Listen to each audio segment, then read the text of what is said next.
L'aéroport Toulouse-Blagnac vous présente l'interview Objectif News de 18h.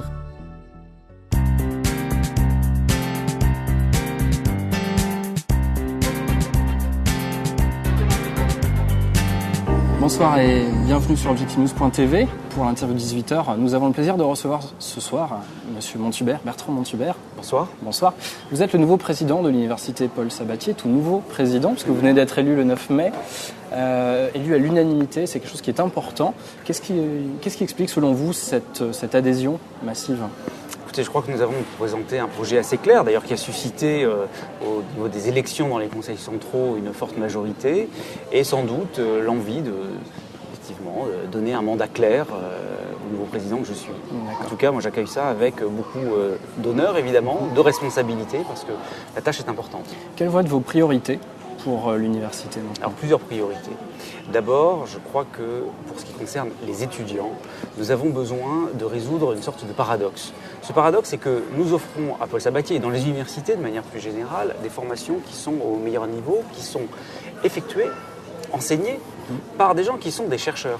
C'est-à-dire que non seulement ils sont au contact des savoirs les plus actuels, mais ils sont en train de les créer eux-mêmes dans les laboratoires de recherche. Et je crois que dans la population, les gens n'ont pas véritablement conscience de ça. C'est que si on pousse la porte de l'université, eh bien c'est des chercheurs qui vont enseigner. Et je crois qu'il y a c'est pour ça que je parlais de paradoxe, une forme de dédain parfois dans la société vis-à-vis des universités.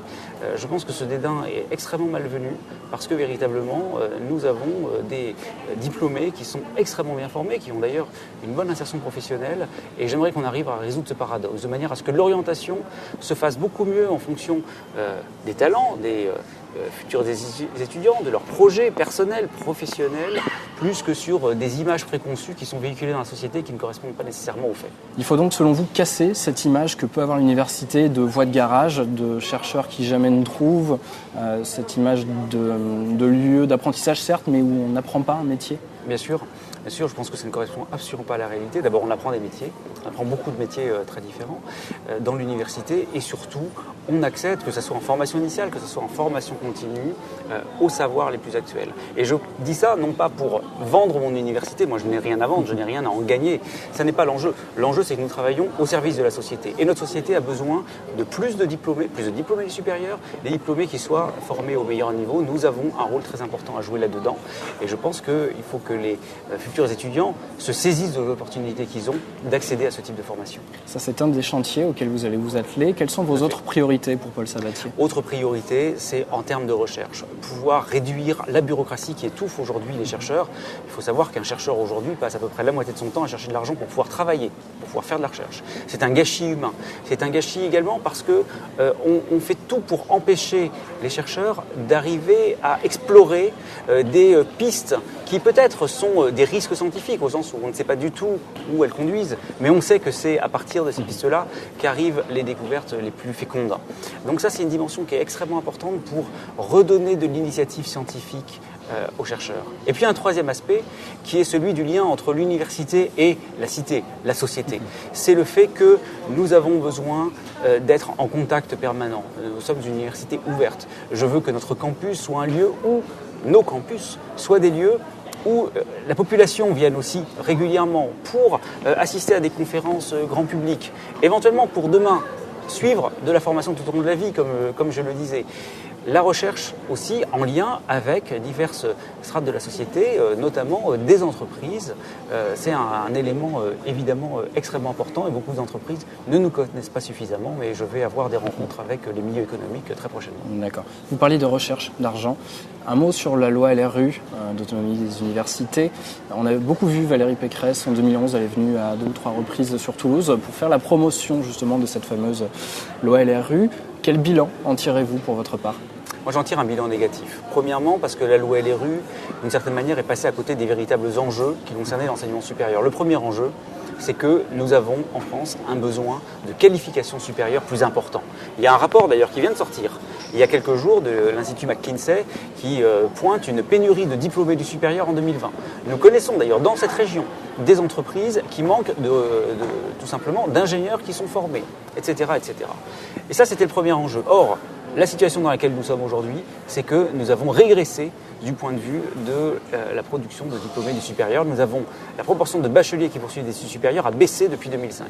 Premier élément. Le deuxième élément, c'est que cette loi LRU, elle concentre quasiment tous les pouvoirs dans les mains du président et de son conseil d'administration. Moi, j'ai pris des engagements dans ma candidature, je l'ai rappelé mercredi lors de mon discours avant d'être élu, en disant je ne souhaite pas cette concentration parce que dans une université, on a des valeurs profondes qui sont la collégialité et la démocratie. C'est pas seulement en France, c'est aussi aux États-Unis, c'est dans la plupart des universités au monde. La collégialité, ça veut dire qu'on tient compte de la diversité, de ce qui fait vivre l'université. La démocratie, c'est qu'on donne une légitimité à ceux qui ont été élus. C'est quelque chose qui a essayé d'être gommé par la loi LRU et sur lequel il faudra revenir. Et puis un troisième aspect, qui est l'aspect budgétaire. C'est que pendant qu'on parlait de ça, on ne parlait pas de la situation budgétaire des universités. On a fait croire que beaucoup d'argent était dans les universités, ça n'est malheureusement pas le cas. Moi, mon premier travail en tant que président de Paul Sabatier, c'est de trouver des centaines de milliers d'euros parce que nous sommes dans une situation budgétaire extrêmement mauvaise. Situation compliquée, j'imagine, en période de crise, encore plus. Oui, bien sûr, situation compliquée en période de crise, mais je pense que nous sommes dans un lieu où on investit. Quand on investit dans l'enseignement supérieur, ce sont des retombées pour la nation qui sont extrêmement fortes à terme. D'accord. Un mot sur le projet Unity de fusion des universités de Toulouse. Vous pointez certains graves défauts, selon vous en tout cas, de ce projet. Est-ce que vous pouvez nous expliquer votre position qui est partagée d'ailleurs par le nouveau président du Mirail ? Oui, il y a d'autres.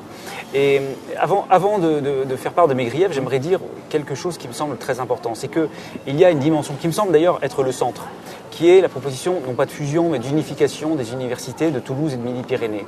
Je pense que cette dimension est importante. C'est quelque chose auquel je souscris, que j'ai porté pendant ma campagne. Il faut une super université. Je ne sais pas comment il faut l'appeler. Et je ne souhaite pas d'ailleurs lui donner un nom aujourd'hui, parce que finalement, ça a bloqué les choses que d'essayer de donner un nom.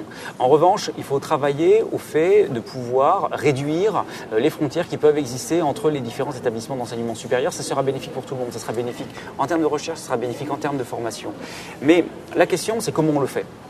Et aujourd'hui, le projet pose un grave problème. Premièrement, il est doté d'une gouvernance, celle qui est proposée, qui n'est absolument pas respectueuse des valeurs fondatrices des universités que sont, je l'ai rappelé tout à l'heure, la collégialité et la démocratie. Donc il faut revoir la gouvernance.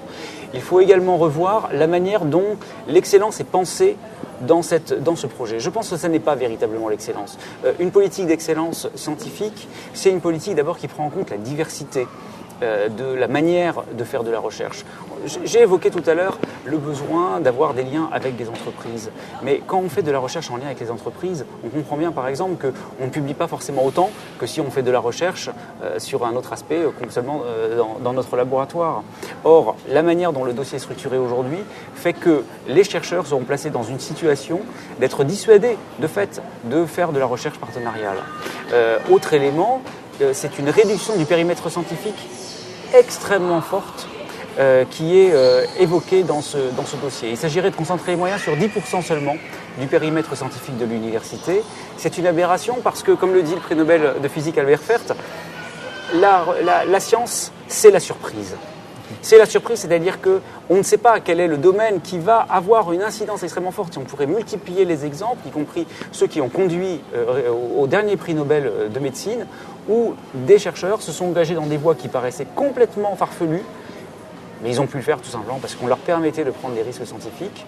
Je crois que dans le schéma, et ça a conduit à ces récompenses de premier niveau, je pense que dans le schéma tel qu'il est là, à partir du moment où on se restreindrait à 10% du périmètre scientifique, je ne pense pas qu'on prendrait les risques qu'on a pris quand on leur a permis de conduire ces travaux. Donc je pense qu'à terme, ça va être un dessèchement de l'activité scientifique. Mais à partir de là, pour vous, on n'est plus dans un périmètre d'excellence, on est dans un périmètre d'exclusion finalement. Oui, c'est le terme que j'emploie. Parce que si on dit qu'on concentre les moyens sur 10%, ça veut dire qu'on exclut 90%. Et ça, c'est une aberration. Voilà. Je pense qu'on a besoin, alors il ne s'agit pas de dire tout le monde va avoir exactement la même somme. D'ailleurs, ça ne s'est jamais produit dans l'histoire de la recherche en réalité. Les laboratoires n'ont jamais eu tous les mêmes sommes. Il y a toujours eu de l'évaluation qui permettait d'affecter les moyens de manière différenciée. Mais il faut être dans une démarche beaucoup plus ouverte. Mais ce que je voudrais dire, c'est que pour moi, il ne s'agit pas d'en rester à ces critiques. Il faut maintenant proposer une alternative. Cette alternative, elle doit prendre la forme d'une concertation large. Et c'est pour ça que je travaille avec mes homologues. Vous avez parlé du président du Mirail, mais également le président de l'INP. J'ai rencontré aussi les directeurs des autres établissements d'enseignement supérieur de Midi-Pyrénées et nous allons faire une proposition pour une méthode de concertation de manière à revoir ce dossier pour que le projet de l'Université de Toulouse se fasse sur la base d'une construction collective, une construction plus démocratique. Moi, j'ai pris un engagement, c'est de mettre en place des états généraux dans mon université pour l'Université de Toulouse et c'est quelque chose qui va se faire. Il va y avoir une phase où chacun pourra apporter sa contribution. À partir de là, évidemment, tous les établissements travailleront à leur façon, mais je crois que c'est la seule issue, parce que sinon, on aura un blocage et l'Université de Toulouse ne sera pas. Je pense que ce serait dommage. D'accord. Un mot important, vous utilisiez tout à l'heure le terme d'atténuer les frontières entre les universités. Est-ce qu'il faut les atténuer ou est-ce qu'il faut les gommer, purement et simplement ? Peut-être les gommer. La question, c'est que de toute façon, on n'aura jamais une université où il n'y aura que d'un côté un pouvoir central et en bas que des enseignants-chercheurs tous ensemble, etc. Il y a forcément des structures internes, comme on a des facultés de sciences, de médecine, des UFR, comme on les appelle, au sein des universités. Donc, il s'agit de les gommer au sens où il faut permettre de la manière la plus simple qu'un enseignant-chercheur qui, à l'origine, vient de Paul Sabatier, mettons, s'il va faire des enseignements dans une autre université, ça puisse se faire dans la fluidité la plus complète, que des étudiants eux-mêmes puissent faire à terme des parcours qui associent des disciplines qui aujourd'hui sont représentées dans des universités différentes et puissent être amenés à les construire. Après, il va y avoir une structuration institutionnelle. J'ai envie de dire, c'est un détail. Non, ça n'est pas un détail parce que c'est extrêmement important. Mais pour le grand public, ça n'est pas l'enjeu. L'enjeu, c'est effectivement de montrer qu'on va unifier aussi les savoirs à l'occasion de la construction de cette université de Toulouse. C'est ça qui nous semble important et il faut trouver, et on va la trouver ensemble, la bonne structuration qui permettra que ce soit un atout pour chacun d'entre nous plutôt que ça passe par une menace pour tout le monde.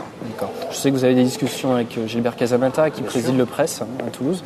Est-ce qu'on est dans une situation de blocage ou justement est-ce qu'au contraire les choses avancent ?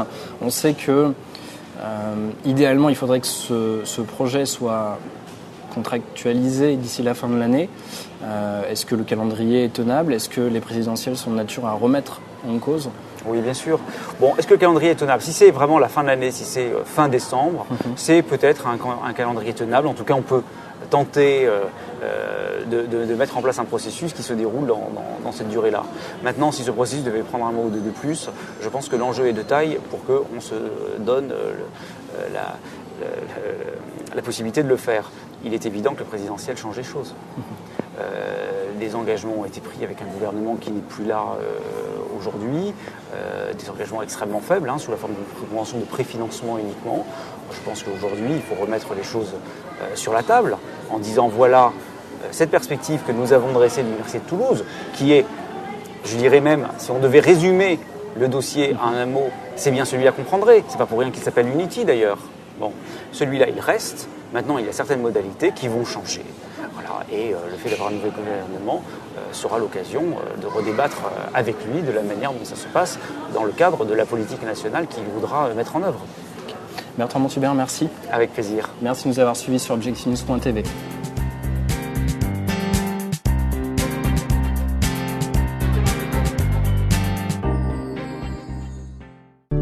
L'aéroport Toulouse-Blagnac vous a présenté l'interview Objective News de 18h.